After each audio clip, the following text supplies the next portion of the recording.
This is a podcast all about Bears. You either cheering for this team or just pulling your hair.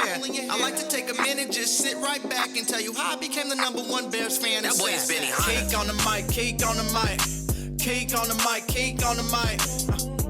People, this the intro. Sacramento, California, born and raised. And Antelope is where I spend most of my days. Talk bad about my team, you must be a clown. This is Keek on the mic, so you know you better bear down. Bear down. Hey, what's going on, Bears fans? Thank you so much for joining me for another episode of Keek on the Mic, the podcast all about the Chicago Bears. Like always, if you're new to the channel, make sure you hit that subscribe button and the bell notification to catch all Bears content right here on the podcast. So we're officially to week 8 of the NFL season, and I'll say the Chicago Bears are coming off a huge win against the New England Patriots on Monday Night Football, where they absolutely dominated 33-14. They're now 3-4, heading to Dallas to take on the Cowboys. And once again, we are here for a little Bears Cowboys pregame show. And once again, I am joined by Isaiah Frey. How you doing, Isaiah? I'm doing good. How you doing? I'm doing good. You know, like I told you for the podcast, I'm the lone wolf, you know, and I want to start off the podcast with that. What is your initial reaction to that big win against the New England Patriots? Like I told you before, I think when predicting the scores, I should just do opposite every time. So, you know, from now on, I'm just going to predict the Bears loss, man. That's probably going to go in the right favor for the Bears because every time I predict, they win. Right. But it was fantastic, man. That was like I was telling you, that was one of the best games they played in about 2 or 3 years. Just a complete game. Offense was fantastic. Defense played their butts off. Coaching was fantastic. So, you know, if they can continue that, man, that's something to be, you know, positive and looking forward to. Absolutely. You know, credit to the coaching staff, Eberflus, Luke Getsy, especially Luke Getsy. The game plan he had for Justin Fields, that's what Bears fans were looking for with Matt Nagy, right? Even with Mr. Trubisky. But even now that we have Justin Fields, that was the game plan that you need for Justin Fields. It was right on point. Rollouts, you know, design runs, 12 design runs on Monday night for Justin Fields. They only called 13 in the first 6 games. Right. So obviously they made those adjustments, and it obviously worked for the Bears. You know, it's weird what you can do with the quarterback's mental. Just having those plays designed for him kind of gets him in the game. You know what I mean? It's like seeing the ball go in the hoop when you're playing basketball, right? Those type of plays that get Justin Fields going. So that was fantastic by him to get him in that mode, designing those plays for him. For sure. And you could just tell he was comfortable. That's right. What he's comfortable with, the rollouts, you know, design runs. Yeah. And obviously the Bears have the best NFL rushing attack. They average 181 yards a game. They now have a 3-headed monster with Fields, Monty, and Herbert, and it's clicking right now. You know, obviously I'm hoping this leads to future success. Obviously we talk about getting 1% better each week. But now what I want to see from Justin Fields is just stacking these games, right? And hopefully this is a new trend for the Chicago Bears offense, because this is not a sight that Bears fans are used to, right? So what they did against the New England Patriots, this was the first time in a long time where I'm like, this was all the Chicago Bears. They absolutely dominated that football game. Oh yeah, it wasn't even close. It was pure dominance on their end, and they fought and battled the whole game, man. It wasn't a point in the game where I seen them, you know, waver of what they were trying to accomplish. They came out from first quarter to fourth quarter, knew exactly what they needed to do, and they did it, man. It was good to see. And yeah, of course, before we move on to the Bears Cowboys pregame show, I just wanted to say that, you know, I feel that Ryan Poles' plan is finally coming together, right? He wants to build through the NFL draft, and you saw guys like Jaquan Brisker play his ass off, got an interception. Kyler Gordon got a nice one-handed interception. Obviously, Dominic Robinson, the pass rusher, played really well, right? So it's like these young guys are contributing to these wins, right? So it's just Monday night was just a beautiful night to be a Bears fan. I'll tell you that. Oh yeah, and it's crazy. When week 8, I can remember week 1 talking about Kyler, about he played a bad game. He played bad first 2 weeks. Yeah. But that's expected as a rookie, man. I think too many times we here including myself, we anticipate these guys to come in and be successful right away. Give them time, man. Time is everything for a young guy. And at some point, man, it's going to click. And we're seeing that with Kyler right now. And, you know, Isaiah, we talked a lot about this, you know, especially I think earlier on in the season, we said, you know, it's going to take the offense time. It's going to take the team time, right, to develop. And you're starting to see that things may start being on the move and clicking especially for the Bears offense. And I'm telling you, if if this is the new Chicago Bears offense, teams may be in trouble because they looked absolutely unstoppable on Monday night. And obviously, they're number one in the NFL in rushing for a reason, right? Yeah. So if it ain't broke, don't fix it. That's what I want to say. 100%. Couldn't agree with you more. Right. So now we are heading to Dallas to play a pretty good Dallas Cowboys team. You know, they're 5-2. They got Dak Prescott back last week. They beat the Detroit Lions last week 24-6. Dak Prescott didn't look too impressive, but it was his first game back. So he'll probably play a lot better this week. But obviously, this is the first time the Bears have played the Cowboys since 2019. The Bears won that game 31-24. Dallas is 3-1 at home this season. And the Bears are looking to stack back-to-back road victories after starting the season 0-3. And the Bears are 9.5-point underdogs for this matchup. So if you're a betting person, I think I would take the money line on the Bears here. That's just me. So what are your initial thoughts on this matchup against the Dallas Cowboys? I think it's a good test. It's another good test. Obviously, that win against the Patriots was great, man. Anytime you can beat a Bill Belichick-led team, that should count as like 3 wins. Honestly, that's a great win, especially for a young quarterback like Justin Fields. Going into this Cowboy game, it's going to be a great game, man. I think this is going to be a real test for the Bears to see if they can build off that momentum that they had last week. And like you just said, I would like to see them, Justin Fields included, just to stack this, right? You created your base last week and know exactly what you need to get done. Go ahead and continue that as you play the Cowboys next week, and I think they can be successful. Right. Isaiah, do you think that the Bears, especially like on the offensive side of the football, do you think they put the NFL on notice after that performance on Monday night against the Patriots? Yeah, definitely. I had it been against anybody else, I'd have been like, okay, it was just one of those games where, you think that, there's just sometimes they get lucky, you know what I mean? But like I just said, like anytime you can outplay a Bill Belichick-led team, that's different. You know what I mean? That's completely different. So, yeah, if you can carve up a Bill Belichick defense, then you're putting the NFL on notice. And it was what's funny about that Monday night game against the Patriots is that before the game, there wasn't a lot of hype to the game at first, but they tried to use the, Bill Belichick, if he wins this game, he passes Papa Bear, blah, blah, blah. And the Bears said not today. And this is where I kind of want to make my point about the Cowboys game. I guess on Sunday, they're going to be, it's the 20-year anniversary of Emmitt Smith passing Walter Payton. And they're doing like a whole tribute video on Sunday for Emmitt Smith. He's going to be in attendance. I said, you may not want to do that because I feel like as a player, I think that would pump me up, and it's like, okay, you want to do that on the day you play the Bears. I get why you're doing it. Because you're playing the Bears, Walter Payton's all-time Bears great, whatever. But I think that could be added motivation for this game on Sunday for the Bears. Yeah. And I have this argument all the time about Emmitt Smith and his record. But I agree. They did that purposely just for Walter Payton. And it'd be fantastic for Chicago going there and ruin his night. I was never the biggest Emmitt Smith fan. I respect his game, but I think a lot of his stats are skewed just for the offensive line he ran behind. But you give Walter Payton that offensive line, I bet you his numbers would have been 10 times better. So it would be great for them to go in and get a W on that night. And I definitely think it's going to be added motivation. But obviously, when you look at this matchup against the Cowboys, the Cowboys offense is kind of like the Bears offense, kind of sputtering. They show spurts here and there, but nothing's been really consistent with the Cowboys offense. Obviously, Dak's been hurt. Cooper Rush took over. So it's been kind of sporadic, right? But when you look at the Cowboys defense, that's where they're impressive, led by Micah Parsons, DeMarcus Lawrence. I think they have a couple other guys. They like to get after the quarterback, right? So they have, I believe they're number one in sacks. They're number one in QB hits. They have 7 interceptions. So this is a feisty bunch when you look in terms of the Dallas Cowboys defense. So the Bears offenses are going to have their hands cut out for them this Sunday against the Cowboys defense, especially. Definitely. It's going to be a test, man. That, like you said, that's one of the best D-lines out right now. Their defense is doing well. I look forward to them trying to neutralize that pass rush. Yeah. By doing a lot of screens, you know what I mean? Continue to run the ball. Yep. Just getting Justin Fields outside the pocket. I know that'll be tough, a tall task with this defensive line, but there'll be ways around it. And if they're able to accomplish that, man, they'll just open that book all the way up for them. And it's kind of funny. I'm not sure if you saw this before. I think it was today. Micah Parsons came out and said, you know what? I want to let everyone know that I'm faster than Justin Fields.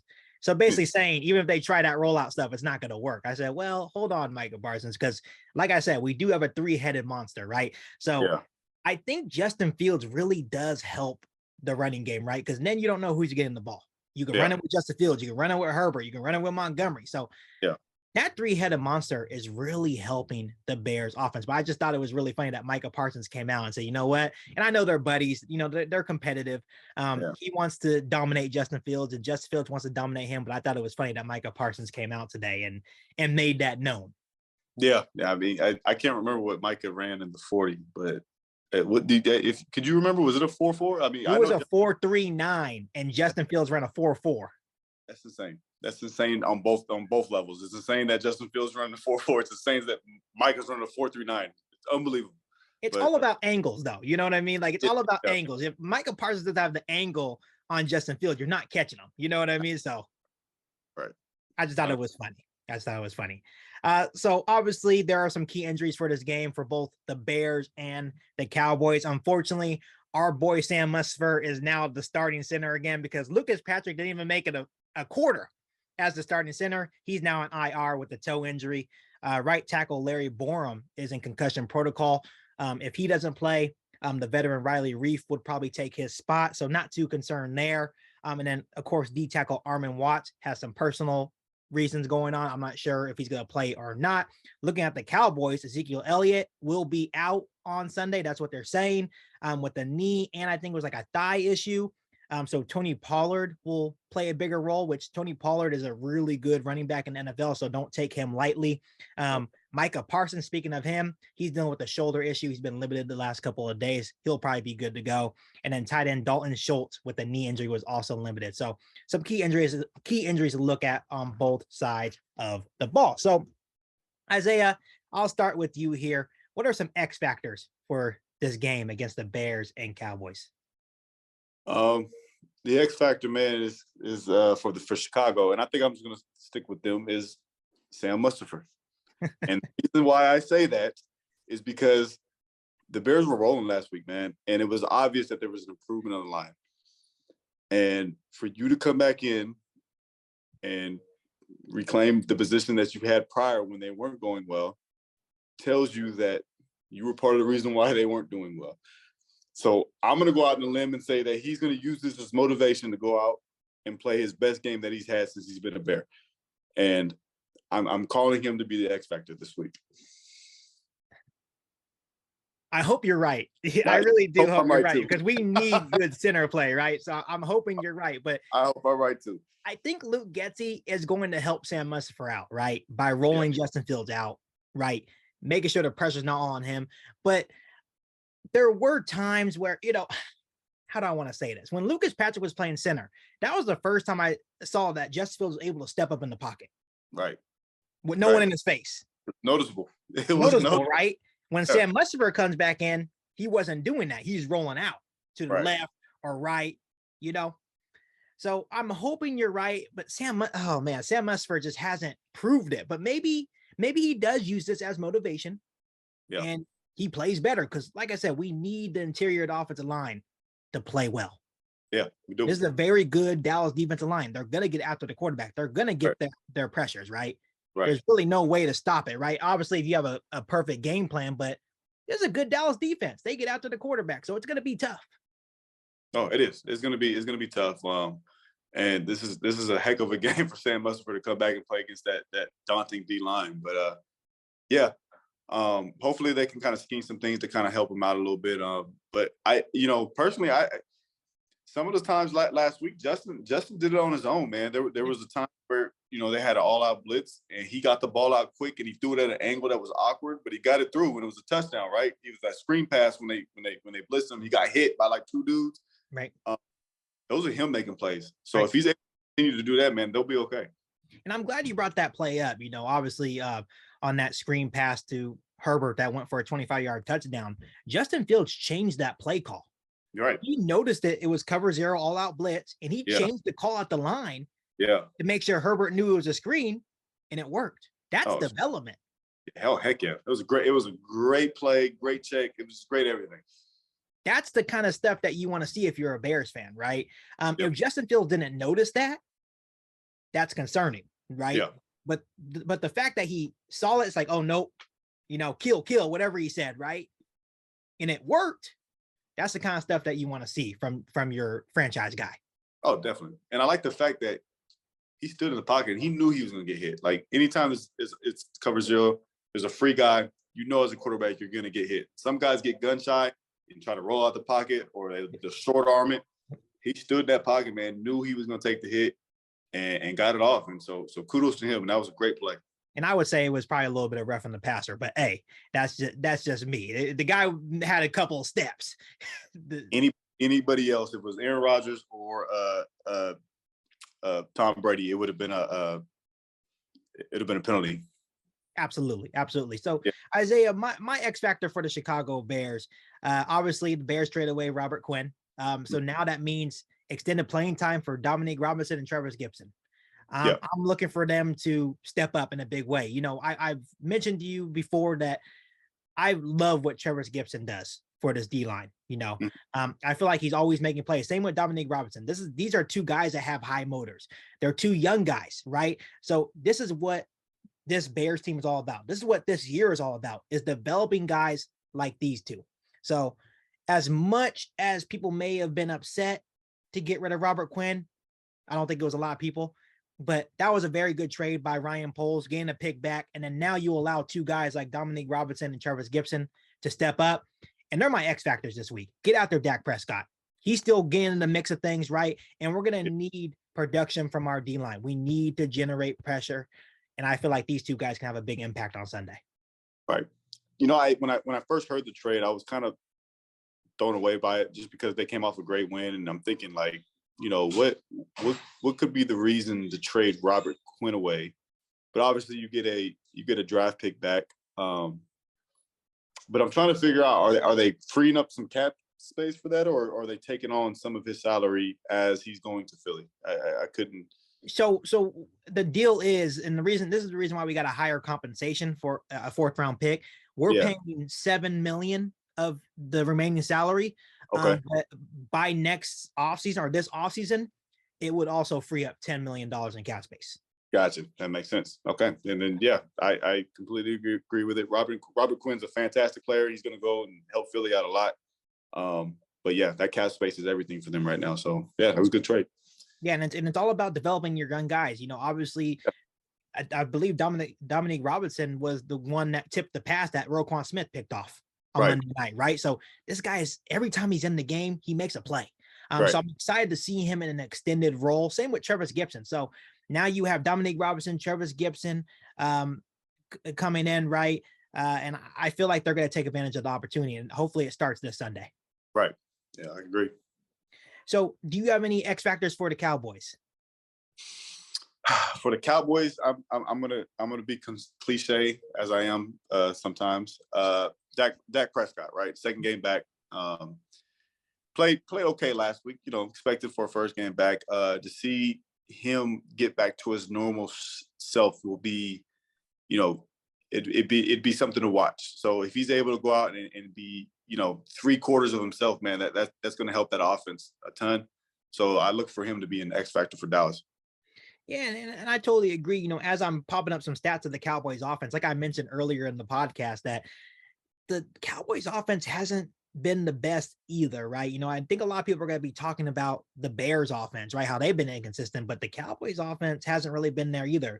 They're 29th in total yards, 27th in passing yards, 14th in rush yards, 22nd in scoring, and 30th on third down conversions. This Bears defense is nothing to joke around about at times, especially what we saw on Monday night. I think guys like Jaquan Brisker, Kyler Gordon, guys that are getting their confidence, they're hungry. Yeah. And they're ready to go on a little run. Jaquan Brisker came out after the game and said, you know what? We're looking to go on a run here. We know people are doubting us still, but we want to go into Dallas and prove people wrong. This is a young bunch. They're a feisty bunch. I'm talking about the Chicago Bears here, and they're ready to roll. So I think that's a really good X factor. Obviously, he's still warming up, trying to get back in the rhythm of the things, but this is a dangerous game for Dak Prescott as well. Oh yeah, it is. It is. It can go one or two ways. It can build his confidence going that way, or it can set it back even more. So, right. It's going to be a curious game to see on both ends. Absolutely. My X factor for Dallas is going to be Tony Pollard. If Zeke is out, and this kind of goes off our point with Dak Prescott as well. Dak Prescott's going to need the run game to get going. That means Tony Pollard is going to have to carry the load for Zeke being out. Usually they have a really good 1-2 punch, but now it's going to be Tony Pollard taking on the full load. And obviously, when you look at the Bears defense, that's like the one area where they've struggled at times is stopping the run. They're 29th versus the run, giving up about 150 yards a game. They looked really good against New England stopping the run, but we don't know. Sometimes with the Bears defense, especially in terms of stopping the run, it goes up and down, right? So Tony Pollard is going to need to help Dak Prescott out. Oh yeah, he is. He's going to have to carry the load for the offense. Dak's still coming back, and Zeke's out, so it's going to be Tony. It's going to be Tony's game. And like you said, Tony's a good back, man. He's really good. So. Yeah, this is something I'm sure he's been waiting on. So we're going to see a lot of Tony Pollard this Sunday. You can argue that having Tony Pollard in there kind of helps them in the passing attack as well, more than Zeke would, right? I know there's a lot of Cowboys fans that were saying, why doesn't Tony Pollard get more playing time? And I think it's because Zeke has all that money on him, right? But Tony Pollard is a really good running back for the Cowboys. Yeah, he's really good, man. He's just explosive, very explosive. So it's going to be a tall task, man. It's not going to be easy, but I think the Bears are ready for it. Absolutely. I agree. So obviously, Isaiah, when we look at some key matchups for this game versus the Cowboys, what are you thinking? I'm looking for how our run defense is versus the Cowboys O-line. Last week, man, it was great to see improvement. They did a great job just knowing where to fit in their gaps, knowing exactly what they need to get done. That's going to be something I'm looking forward to on Sunday, seeing how they continue to build on that, right? Yeah. So they're going against an okay offensive line, nothing to brag about, but Tony Pollard is a good back, so that'll be a good challenge for them. Second matchup I'm looking for is the Bears DBs versus Cowboys DBs versus Bears receivers. Yeah. So I'm looking for Darnell Mooney to continue to kind of, open his game back up and not really him, but the offense is open up for him. Guys like Pettis and was it Pringle? Yeah, they need to go out and continue to play good. Cole Kmet had an okay game, so it's good to see him in the mix. And then next one is Bears DBs versus Cowboys receivers. I'm a fan of the Bears DBs now, man. They are coming together. I like Eddie back there as a veteran, just getting everybody in position. Brisker, Gordon, even Vildor, they're all doing a great job right now. So I think if they can go out and take away CeeDee Lamb and the boys, man, I think they'll be okay. Yeah, in terms of the Bears wide receivers, right, and it's going to be a tough test for Bears receivers this week. Obviously when you have a guy like Trayvon Diggs, a ball hawk, he already has 3 interceptions this season. I believe the Cowboys have seven interceptions this season, and the Cowboys defense is 4th against the pass. They're going to try to make the Bears throw. Yeah, they are. That's the same thing that New England did. They try to make us throw. Once again, if it isn't broke, don't fix it. Don't fix it. Right. You know what I mean? So it's going to be a tough test. But I think you could start seeing, maybe with the change of the offense, right? And Just Fields came out and said they stole some plays from Lamar Jackson and the Baltimore Ravens. This will help Darnell Mooney. Oh, yeah. Open up. This will help Cole Kmet. When Byron Pringle returns, this will help Byron Pringle. Right. Because when Justin Fields is rolling out, that means he's going to have more time, right? It gives the receivers more time to run their routes as well. Right. It's a very good offense, obviously, for Justin Fields and for Darnell Mooney, right? So, I know we talked about this before, but we did say week 8 is the week that we could see things starting to really click. Yeah. And maybe that's the game they needed, scoring a bunch of points against a pretty good New England Patriots team, right? And maybe things will start clicking. Yeah. You think about them, man. They're weird. They have 3 wins on the season. 2 of them wins are against good teams. They are. San Francisco and New England, man. Those are good. Regardless of what the record says, those are 2 really good teams, man. They got a good program that they have in place. And for them to have wins against them, man, is promising, very promising. Yeah, and it's like one of those things that if they go into Dallas and beat the Cowboys, then you start thinking, okay, and the NFC is not stacked. So you No. start thinking, okay, this is a rebuilding team, but they're in it. Yeah, they're in it. They win this game, they're in it. They are all the way in. You know what I mean? They're in it. Obviously the Packers are struggling. The Vikings, are the Vikings, and the Lions are the Lions. You're in it if you win this game. In it, all the way in it. This is a big game for them. And they know that. They want to go into Dallas and prove people wrong. The Bears have a lot of confidence for a young team, and this is great because once again, this is just supposed to be a developmental year for our young guys. But all these young guys are playing well. So just imagine what this team's going to look like next year. Year after that. Yeah. Next year is going to be really good. That third year, that not next year, but the year after. Yeah, that's yeah. You're talking about, I don't want to make like any crazy claims here, but you're talking about Super Bowl contenders if everything works out. Automatically. They're going to bring some guys in next year. They're going to be some ball players. Right. And then build on that, man. It's going to be lights out that third year. I even think next year is going to be a really good year. Let's not even talk about the next couple of years, man. They're having a good year this year, man. Let's focus on it, getting ahead of ourselves. But I agree. See, that's me though. I get ahead of myself sometimes. So I just get too excited. I think that win kind of got my hopes up a little bit, but we got to be careful. We're still talking about the Bears here, so they can go out on Sunday and put out a dud, and we're going to be back here on the podcast next week and said, oh, what happened? Trust me. I completely understand. So when I look at some of my key matchups for this game, Isaiah, I talk a lot about the Cowboys defensive line. And it starts off with Dorrance Armstrong and Micah Parsons versus Larry Borom. Larry Borom, if he plays, he had a rough go against Matthew Judon on Monday night. Gave up, allowed 2.5 sacks. And obviously when you look at just Parsons and Armstrong alone, they have 10 sacks combined between them. And like I said earlier in the podcast, are number 1 in sacks, number 1 in QB hurries. And Justin Fields is no stranger to seeing pressure in his face. I think I threw out this number maybe last week. I said he's been pressured on 48% of his dropbacks. That's a lot. Yeah. So this is going to be a really big matchup. If Larry Borom doesn't play and Riley Reif takes over, it may ease my nerves a little bit because obviously Riley Reif is a veteran. So we'll see how he does, but he hasn't played really within this offensive line. So I'm hoping Larry Borom is okay, but this is going to be a huge matchup to look at. And then my second one is Justin Fields versus the Cowboys pass defense. Obviously, the Cowboys defense is going to make him throw. And obviously, he answered the call against the Patriots. He made some big time throws in that game, enough to win the game, obviously 33-14. But when you look at the Cowboys defense, once again, they're 4th versus the pass, only giving up 185 yards per game, and they have 7 interceptions. So there are a bunch of ball hawks back there, and it starts off with Trayvon Diggs. You got to know where that guy's at. So I'm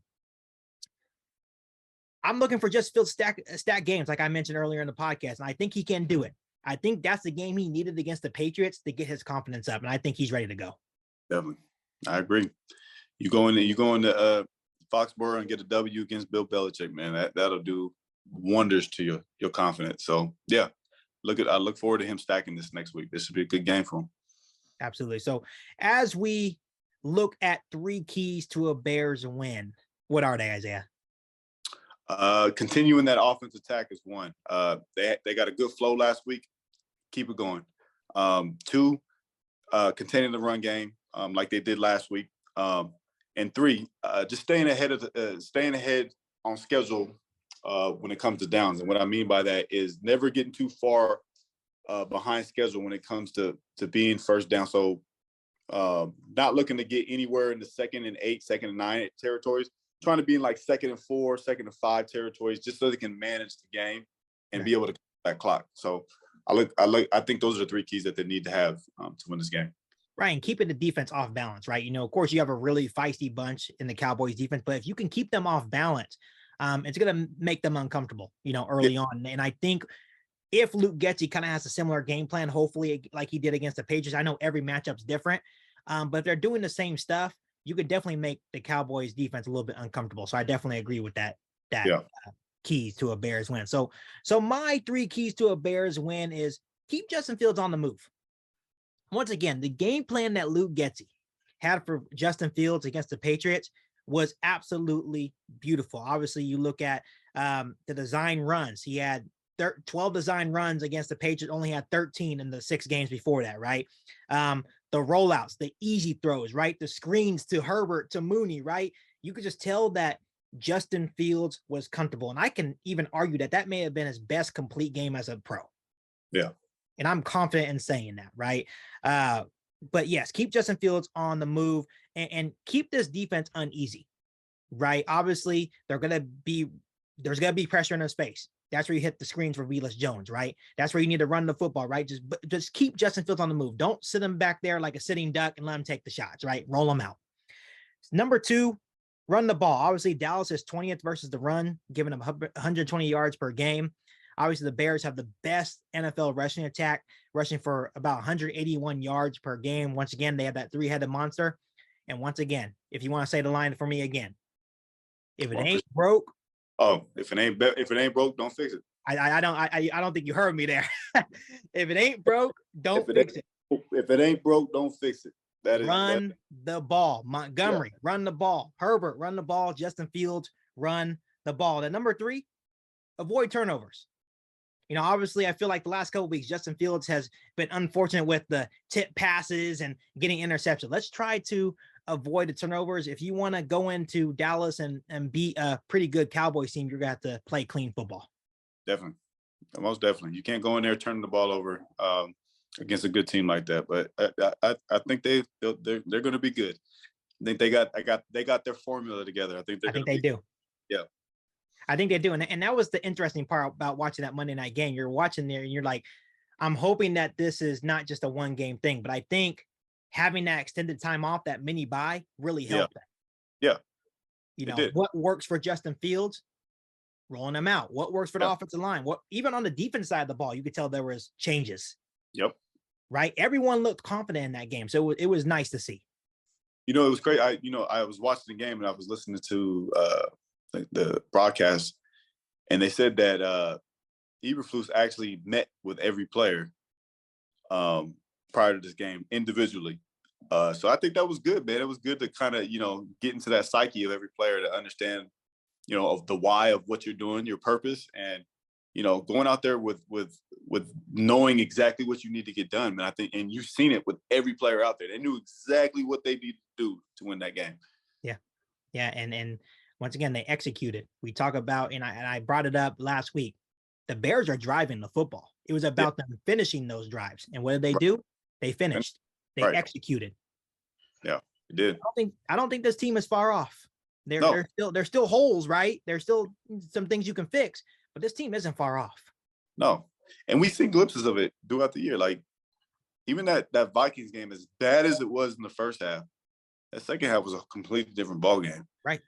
So it was just a matter of time before those second half adjustments were coming out in the first half. Right. And then once they're able to put both of those together, then you get a game like you did against the Patriots. Yeah. Yep. They put a complete game together. Right. But Isaiah, I want to ask you this. Will they be able to do it again this Sunday against the Cowboys? What's your prediction? So I want to predict them to lose, because I know when I predict them to lose, I've been terrible with my predictions. But I'm going to be honest in how I really think this game is going to go.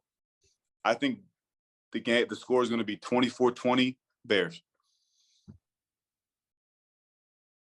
I like it. So you're not going to make me the lone wolf.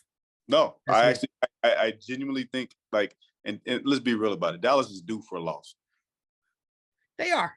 And once again, when you look on social media, Cowboys fans are confident.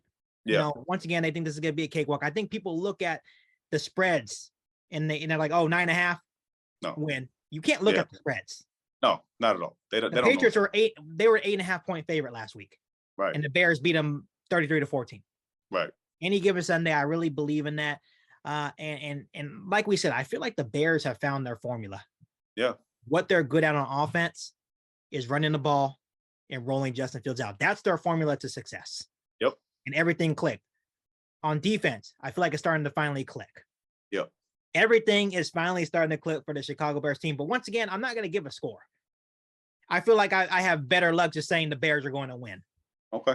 I'm going to stick with that. I think the Bears go in and handle business and do what they have to do to win. And after that win against the Cowboys, the Bears are in business. Like we said, I think if you win this game, your confidence is at an all-time high now. Oh, yeah. You bet. You used to be 2 playoff teams, man, in a row at their place. Yeah. What do you think, before I let you go, what do you think Justin Fields has to do to make Bears fans, the Bears fans that may be uneasy about Justin Fields, make them feel at ease? My personal opinion, I don't think he needs to do anything because I think he's shown enough to be very excited about his future. But if I was a on the fence kind of guy with Justin Fields, the only thing I would say is I would like to see him be more consistent pushing the ball downfield. But you can't even really say that because the offense isn't built that way. That makes sense. They don't have guys to pop the top that are big bodies that can go up and get it. Right.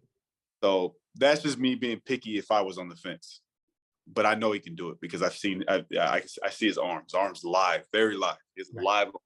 So I think that would probably be the thing that most are probably saying. Yeah, right now he just doesn't have the personnel. Exactly. That's all it is. It's the personnel. Like if you had, maybe when N'Keal Harry gets the offense, in his head, right? Maybe he will be that deep threat guy, go up and get it, right? For Justin Fields. Yeah. But like I'm with you, and I've been a Justin Fields supporter since we drafted him. Obviously, I'm not giving up on the kid. I feel like he's going to be a Bear for years to come. Yeah. He has shown me enough, and I feel like against the Patriots on that 3rd and 14 where he scrambled for a first down, that's why you drafted him. Yeah, no one could tell me differently, and then people could say, "Well, Keek, it was a run." I don't care. And then once again that play with Herbert as well, where he saw the coverage, changed the play. That's development, people. Development. And those are intangibles that a lot of quarterbacks don't have. Yeah.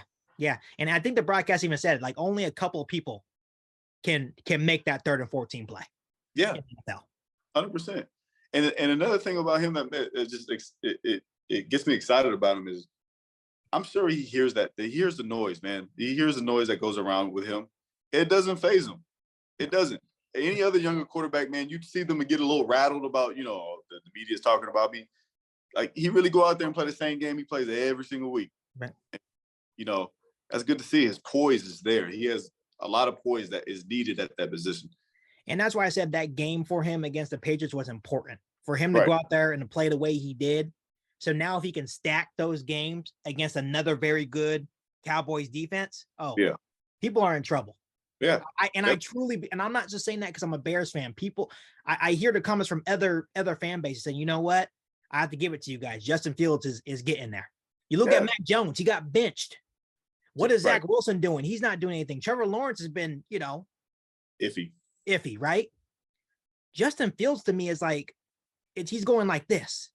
Yeah. Going upwards. And I'm not just saying that because I'm a Bear. So I'm really confident in the fact that he's going like this. He's getting, once again, we're getting 1% better each week.